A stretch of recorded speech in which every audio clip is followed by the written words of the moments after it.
Here we go. Hey, it's Wednesday. It's Facebook. We're live.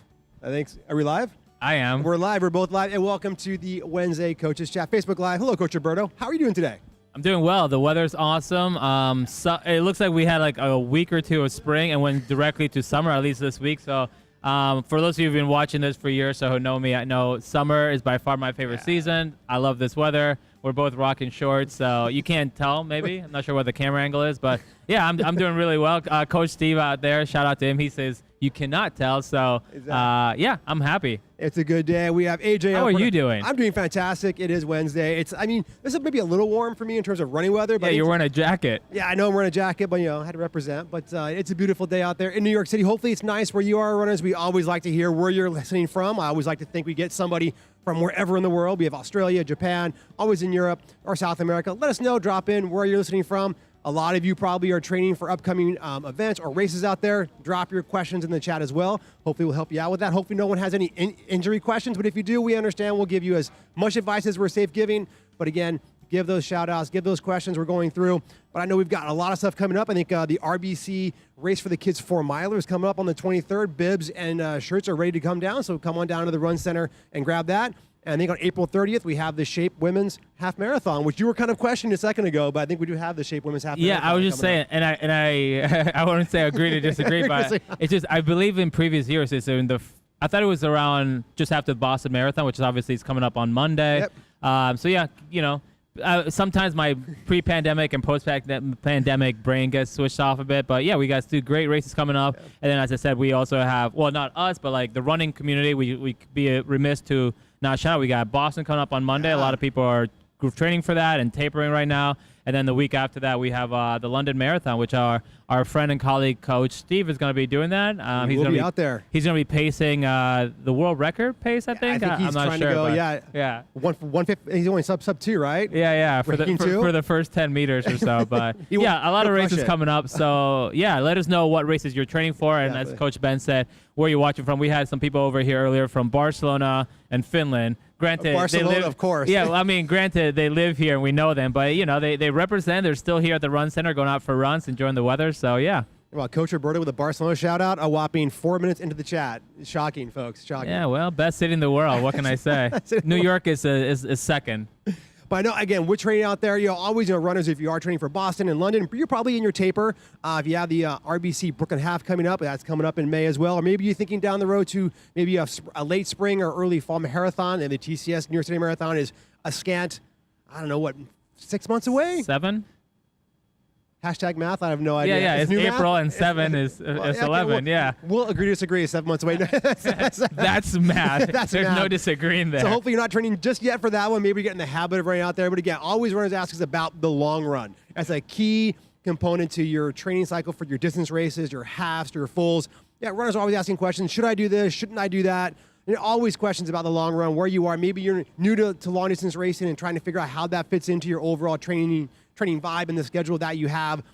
People think you have to go race pace for my long runs. And no, you don't. Your long runs should be conversational. It should be a chill run out there, depending if it's a half marathon or marathon, maybe 30 seconds to a minute slower than what your goal pace is. Because again, you're not training for the race on those long runs. You're training to get your aerobic fitness in. And so you want to chill out. A great way to do that is keep a friend with you, right? Have a friend to talk with. Or you don't like to talk with me when we run, so no, maybe not. When was the last time we ran together?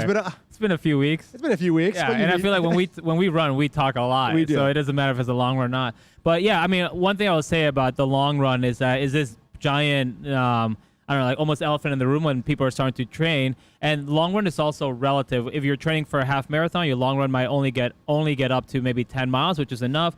Obviously, if you're running for the training for the marathon, sometimes people think, do I need to run 26.2 miles at some point in my training cycle? The answer is no. You might hear some people doing that and probably have more experience or what have you, but it takes a lot to recover. So I would say for the marathon, anywhere between 18 and 22 miles. But even if you fall somewhat short of that, you're the sum of your training. And also the long run is something that you gradually build up doing your training. So don't think you start training, like you said, the marathon is in 7 months or so, and I got to start hitting long runs. I would say build up gradually.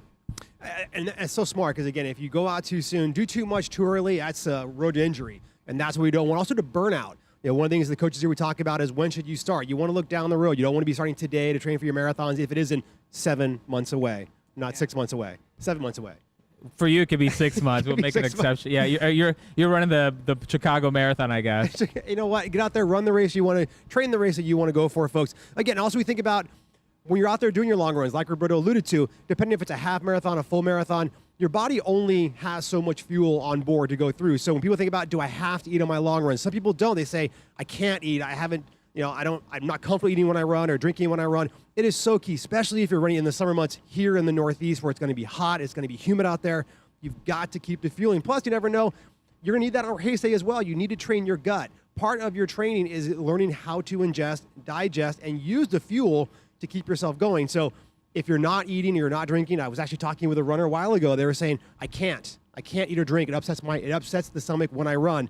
That's part of what your training has to be, because if you're doing a marathon, unless you're going to be out there for less than 2 hours, which is probably not going to take place for the majority of us out here, you'll be out there for 3, 4, 4.5, 5 hours.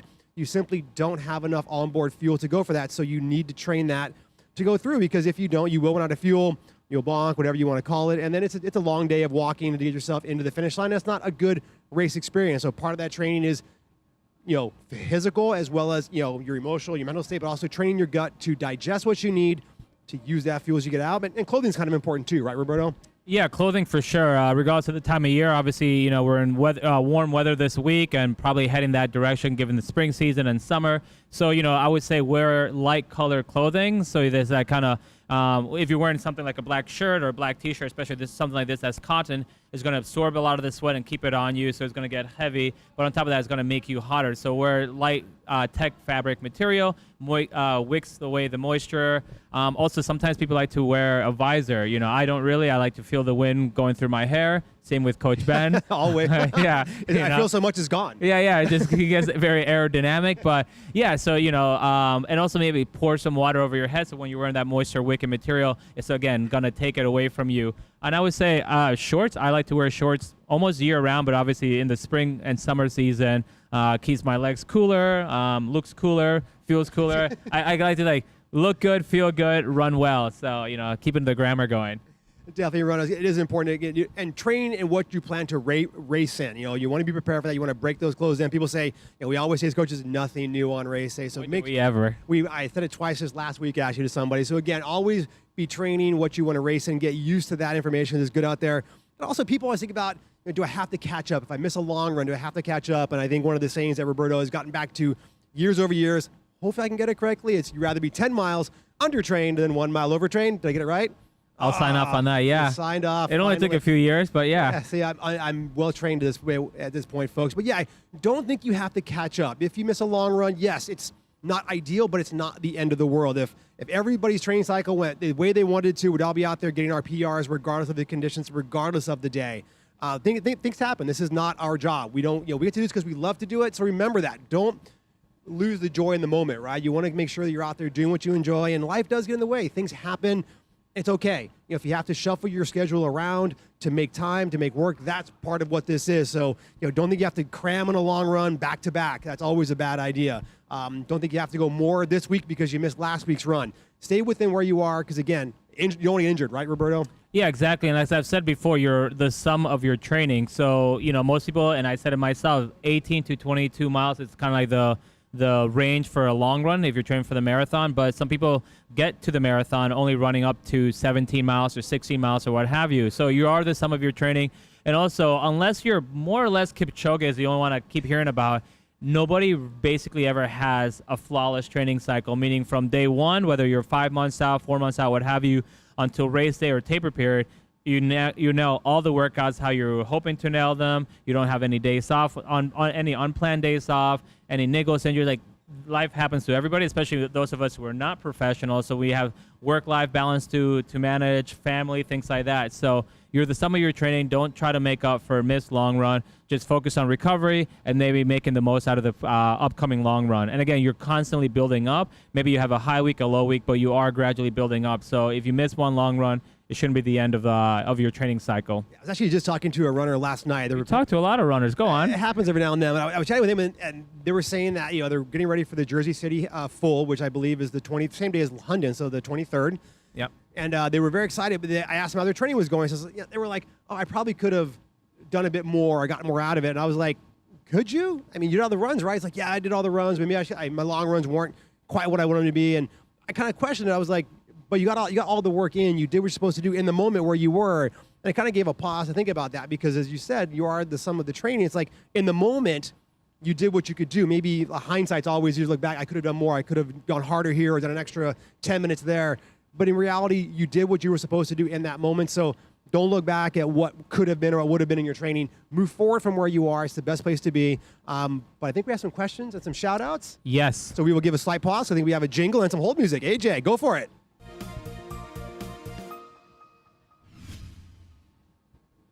And we're back. That was awesome. Hit it up. JP, what do we got? From New Jersey. It's rigged. Christina Steve told him and Dennis are shouting out, saying hello, fellow runners from New Jersey.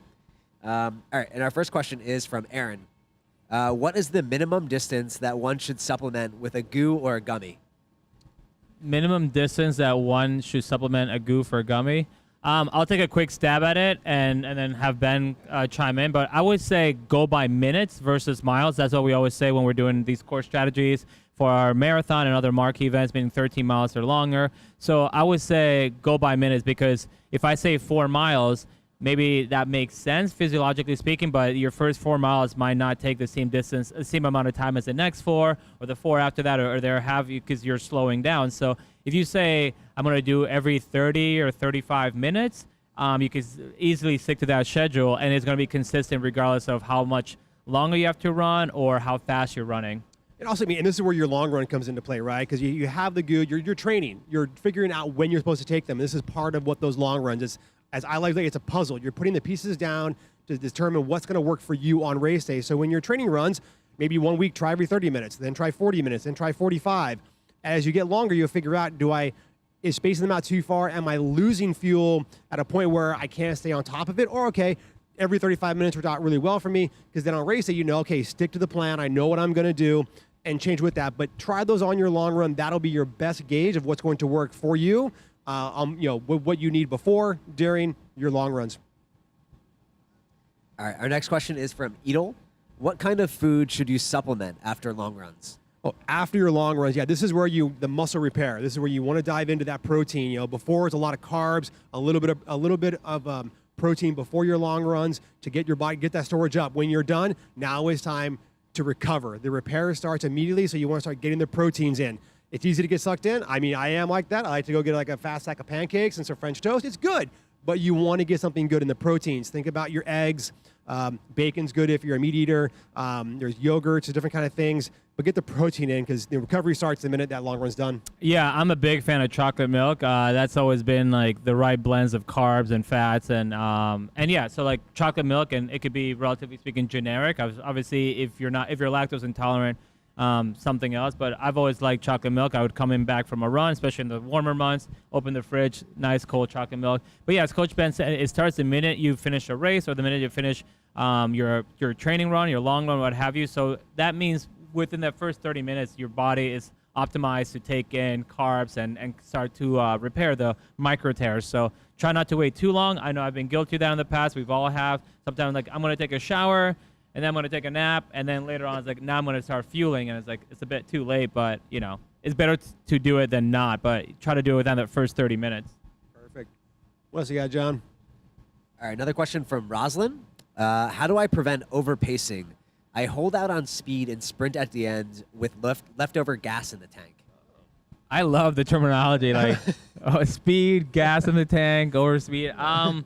Yeah, I mean, I guess I would say, just be a little bit more daring. Try in shorter races where the stakes are maybe not so high. So like if, you're using runner terminology, if I die in a 5K, maybe I have half a mile to go or a mile at most, where it's obviously if I'm dying in a marathon, I could have half a marathon to go or longer or 10 miles, and that's really tough. But yeah, just try to, think of yourself, to use your terminology, as a gas tank, right? You have your full, and try to say like, okay, my goal is from start to finish to gradually empty the tank, which is a term that a lot of coaches use professionally, collegially, high school, whatnot. And that way you could try to think of it as emptying the gas tank. And another way to work on that, aside from races, is doing progression runs. So a progression run is like, it could be 30 minutes, it could be 60 minutes, it could be 20 minutes, but you break it down. It's like, if it's 30 minutes, like 10 minutes relatively easy, conversational. The next 10 minutes a little bit quicker, where it's a little bit shorter breath, not as conversational. And the last 10 minutes almost like race pace. And as you're doing that, you kind of start to find your happy medium there. Yeah, I think the training concept is great here. Use your training to figure out where those barometers are. Training is where you learn. Runners are, I think, afraid to fail sometimes in their training or not have a workout go to what they want. But that's when you also learn kind of where that full, mid, and empty may be. That will then hopefully help you on race day. So you push yourself in your training a bit more, figure out what it is if you're working with a coach or working with a group. If you're working with a group, maybe go up a group if you've been kind of holding yourself back a little bit. And then remember what that feels like and get into race day. And hopefully you can replicate or kind of find that same vibe. I will do one more question, and then we'll head back to the next segment. Lorraine has a question. What is the typical amount of weeks to train before a half if you are a beginner? Yeah, I mean, a good is like probably 10 to 12 weeks is what I kind of use as a coach and a runner. I think for a half marathon, you can do a lot in that 10 or 12 weeks. You don't need a ton of time to get up, and your long runs are going to be maybe somewhere from an hour and 45 to 2 hours. So that's going to cover maybe anywhere from 9 to 14 miles, depending on where your pace is. It gives you a good time to build up where your speed work should be during the week. So I tend to go with a 10 or 12 week. Anything beyond that, I mean, if you're really coming off the couch, maybe couch to half marathon, maybe a little bit more time. But I mean, I've done 10 for myself and runners that I've worked with, and I've had some great success. But I don't know. Yeah, no, I would say 12 is pretty solid for most people. I believe the question, the person submitting the question said if they're beginners. So I would probably say it's safe to go even 16 weeks. So you have like 4 weeks of maybe, if they're a beginner, I'm thinking that couch, as you said. Right. So like 4 weeks of like just running to condition yourself, and then start into like actual structured training, meaning on Tuesdays I'm doing this sort of workout, Thursdays I'm doing this sort of workouts, and Sunday or Saturday I'm doing a long run, where those first extra 4 weeks is just running, like run 2 times a week, eventually 3 times a week, and then kind of just nothing specifically structured, no long runs, and like that 4 week will give you a base or foundation that most people training already have, which is why they could do the 10 or 12 week build up that Coach Ben is talking about. Yeah, that's perfect. And again, it goes into a lot of like when you're, regardless of where you are in your training, people always ask questions about shoes. Roberto and I are both shoe experts. We wore our Vans today, so we're the perfect people to talk about this type of topic We're here today. not running in them. We're not running in the Vans. Don't run in the Vans out there. But again, runners always have questions about shoes. When do I need shoes? What kind of shoes should I have? Should I have more than one pair? Should I have one for speed, one for long? All these things that come up. It kind of goes all over the mill. Depends on where you are in your training, what's important to you, where you're going through. At the end of the day, I like to look at my shoes as the tires on the car. That's going to help keep me injury-free, healthy. I got to keep that smart because, if I get the wrong pair of shoes, maybe I have an injury from plantar fasciitis to lower ankle or lower leg issues. It may work the chain to your knee, your hip, because they're not properly supporting my body when I'm running. So when you look at shoes, there's a lot to go with. Your first step should obviously be go get fitted for a pair of shoes. And then from there is when you begin to, I won't say experiment, but try out different things to figure out what works for you. So Roberto, when we look at the general life cycle of a shoe, whether it be months or miles, what are some good rules of thumb for runners to kind of take away as they start maybe on their running journey? Yeah, I would say, it depends kind of what you mentioned, what kind of runner you are.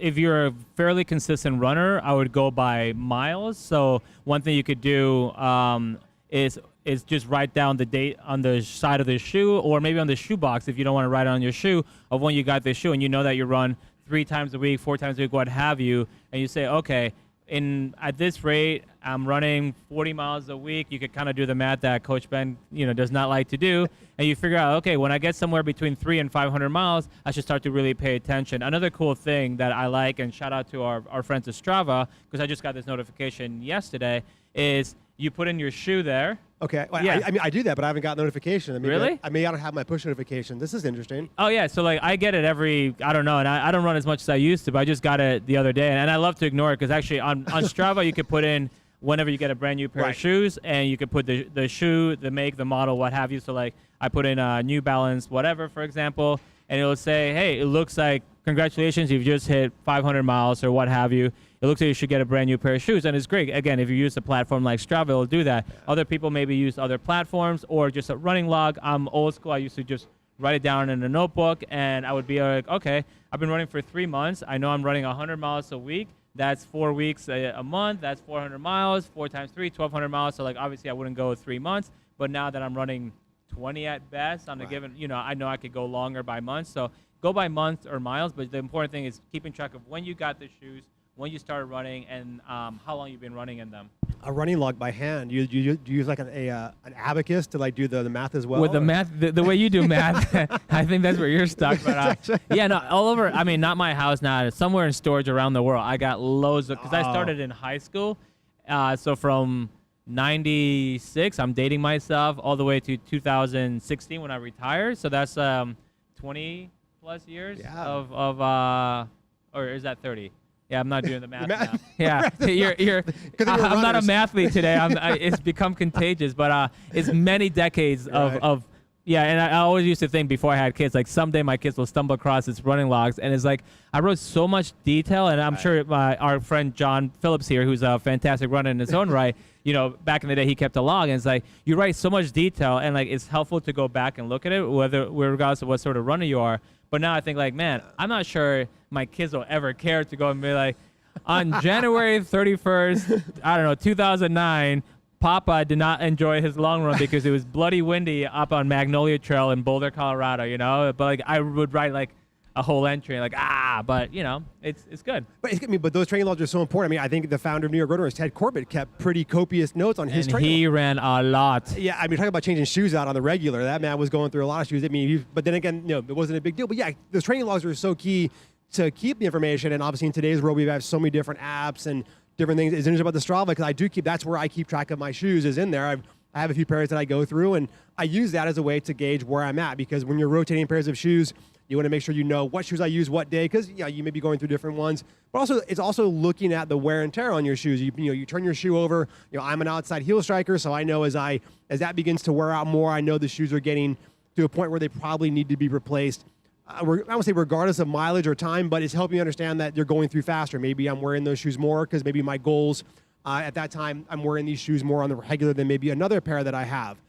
So also look at the way your shoes wear. I know some runners, the tops of the shoe show the wear. Maybe you have an outside foot striker, the outside of the shoe begins to break down a bit more. So obviously looking at your shoes and the wear patterns will also help determine when maybe it's time to look for new shoes, or when to rotate your shoes through what you're going for, because obviously the shoes support what you're doing, and the last thing you want to do is have a pair of shoes fall apart in your run. I think I had a coach one time, like the sole just ripped off the bottom of his shoe, and he was on a workout.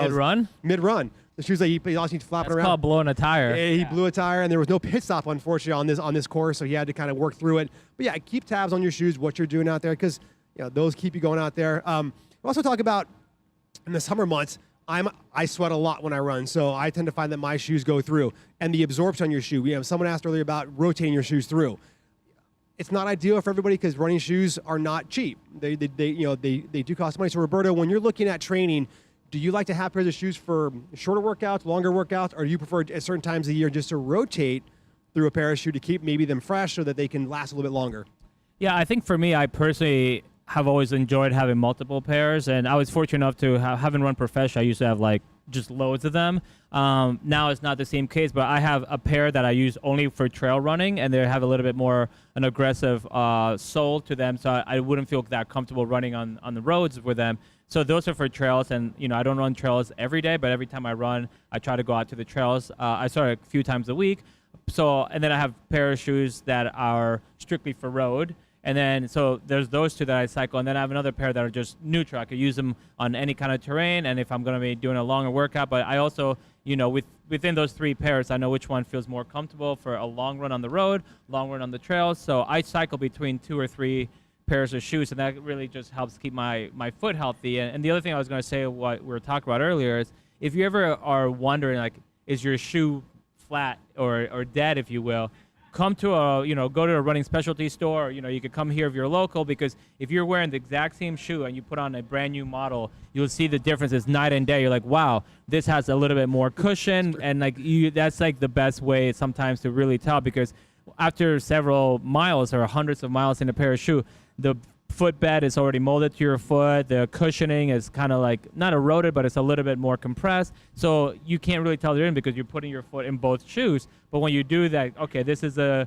New Balance 1080 on this left foot that I run with all the time, and then I put on a brand new one. You're like, oh, That's what it should feel like. So that's usually like another telltale sign. It's so true. You put your shoes on, you're like, wow. You don't realize it until the moment. You're like, wow, these are totally different. It's It almost almost like feels unhealthy. It's like, how have I been running like this? it feels that way because, again, that absorption does deplete over time. And make sure your running shoes, runners, are for running. You don't use them for errands. I know sometimes we talked about, after your long run's done, maybe you're going to go out to brunch with friends. Yeah, you may wear your shoes out for a little bit longer, but try to get those shoes off as soon as you can and put it back up on the shelf because you do need time to dry out or just kind of, reinflate, if that's the right word. Recover a little bit like yourself. So get those shoes off. Don't use them for walking around the city or walking around your town, driving around. Get those shoes off. Get them going.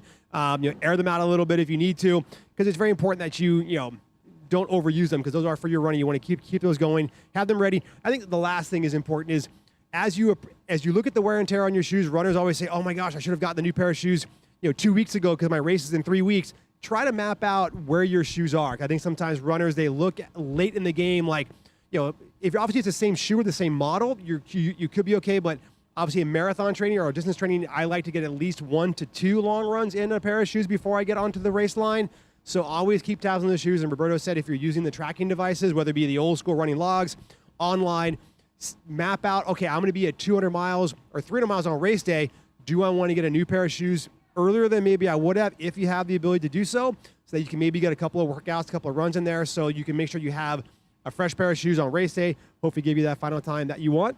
Any final thoughts or words on shoes besides they're awesome? Yeah, no, I'm going to offline, I'm going to troubleshoot your Strava. Make sure you get those notifications because you're about to injure yourself. But probably. Yeah, no, I would say all joking aside, as Coach Ben said earlier, it is a lot of money to invest in a multiple pair of shoes. Shoe prices continue to fluctuate, but they kind of trend to be a little bit higher. But the way I usually justify it to myself and to others is it's a lot cheaper than PT. It's a lot cheaper than all the physical therapy that you might have to go through because you tried to go for maybe a cheaper model or you tried to run in the shoes for way too long, and in which case you get injured. And now not only are you upset at yourself for being injured, but you're also missing your mates' training, the races, and you're also spending extra money on PT, which tends to be more expensive. So I'd rather invest in my health, invest in my running, spend a little bit extra on the right shoes that fit for me, so get fitted properly. And that way, it's like, okay, I just spent maybe $300 or $500 or what have you on however many pair of shoes, but I know that's going to take me for the next 6 months or so potentially, and it's going to keep me injury free. I remember when I started running, I said, "Oh, I'm going to take up running because running is cheap." Right. It's like relatively speaking. Ice hockey before that, so a lot more equipment you had to go through. But yeah, shoes, clothes, anti-chafing. We didn't touch on that earlier, but all those things, it does add up. But like Roberto said, it's way cheaper than having to spend time on the PT table or what runners don't like to do, not run. It's never fun. But I think we got more questions and shout outs. AJ, we'll wait for there we go. There we go. JP, what you got for us? All right. We have a few more shout outs. Peter is checking in from Missouri. Yeah, there we go. And then we have our good friend Mary Haskins checking in from Boulder. Yeah, Mary. Boulder. All right. We have a few more questions. One is from Glenn. When do people start training for the TCS New York City Marathon? What do you think? Are we thinking mathematically there, Ben? Numbers are always fun. Most people start in the summer. Obviously, summer's 3 months long, but we would say, again, depending on where you are, 16 weeks is usually like the middle ground. So that's July. Some people go a little bit further, 20 weeks. Depends if am I starting from scratch, off the couch. If I have a little bit of foundation, you could wait till 16 weeks. And then some people go 12 weeks, again, depending on how fit you are. And then there are some people who have been known to go 3 weeks or so. But yeah, usually about 16 weeks, show up. It is important out there. Yeah, I mean, someone asked a while ago about, should I start training for the marathon now? And the way that I look at it, you should be developing the habit of running. If you're looking at the marathon 6 or 7 months away now, develop the habit of running. It is not training. It is just running.